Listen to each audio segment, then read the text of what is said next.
Bismillahirrahmanirrahim. Бүткүл дүниенің жаратушысы болған Алла Таалаға чексіз мақтаулар, Пайғамбарымыз Мұхаммад саллаллаху алейхи вассаламға салам жана салаваттар болған болсын.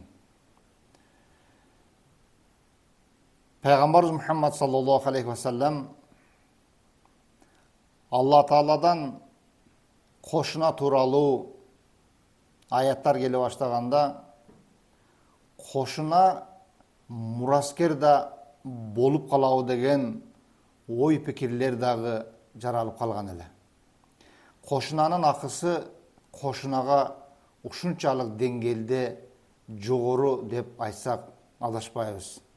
Кыргыз элинде үй албастан қошына алгын деп алтынға алмаштыргыс баалуу сөздөр бар.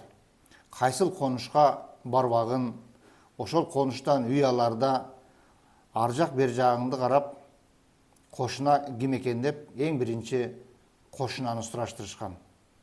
Қошына дегенде үйүңө тийип турган гана адамды қошына деп эсептелбейт. Сенин оң жагың, сол жагың, алдың жана арт жагыңдан бир нече үйгө чейин сага қошына болуп эсептелет. Қошыналар Кыргыз элиндеги кымбат сөздөрдө алыскы туугандан жакынкы қошына деген.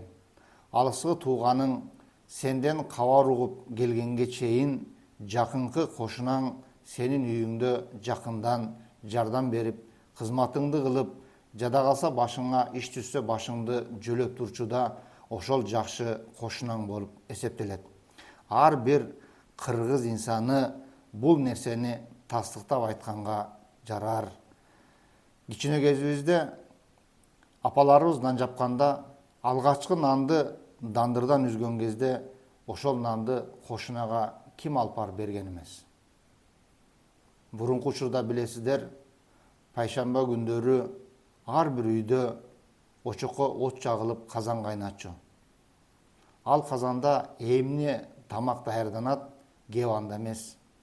Кептин эң негизгиси ошол тамак пышканда кошуналар чакырылып, дасторконду тегерени олтуруп, божурап, узак сүйлөшүп, ынтымакта олтуруп тамакты жеп, тамак жеп бүткөндөн кийин жакшы сөздөрдү айтып, ошондой эле өтүп кеткен инсандарды эстеп, аларга Куран окуп, бата кылууда эле. Эң негизгиси огороддордун ортосун бөлүп турган бүгүнкүдөй килтейген заборлор болчу эмес. Кимдин коросуна мурда трактор түссө, кошунанын коросуна бир аз өтүп кеткен болсо, ошол трактор кайсыл жерден имерилсе, дал ошол жерден эгинин себе берчү.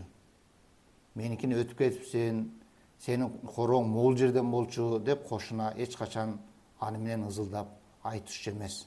Бир жыл бул жака, экинчи тиги жака ооп, ушинтип кошуна менен кошуна ынтымак жашай берет эле. Урматтуу туугандар, бүгүнкү күндөгү кошуналардын короосун килтейген забарлор тозуу менен бирге эле жүрөктөрдү дагы дал ошондой тосмолор тосуп баратат. Эгерде кошуна таттууларды көтөрүп үйүнө кирип бара жаткан болсо,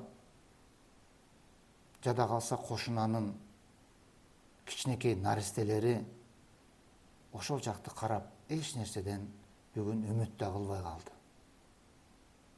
Мурунку учурда эгерде шаардан бир пакет көтөрүп келген болсо, кошунанын балдары сурабастан эле чурулдап, бардыгы чуркап, ошол кишини өзүнүн атасында ээрчип, ошол үйгө кирип, аларда мурда эле дасторкондун тегерегине олтурушуп, ал көтөрүп келген нерсенин ачылышын күтүп, ошонун балдары менен чогуу олтуруп, таттууну жеп кайтар элек.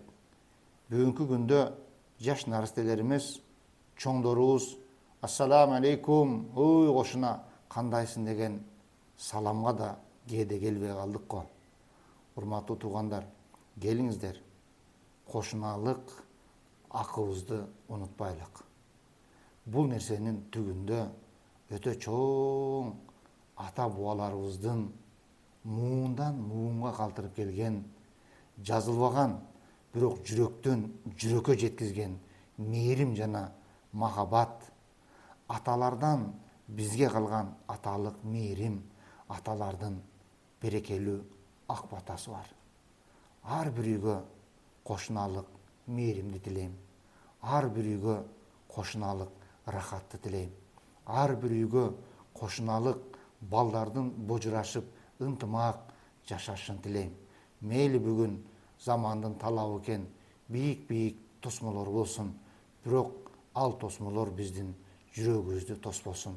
Урматтуу бир туугандар, кошуналык мамилебиз күндөн күнгө, жылдан жылга жылуу жана бекем болсун.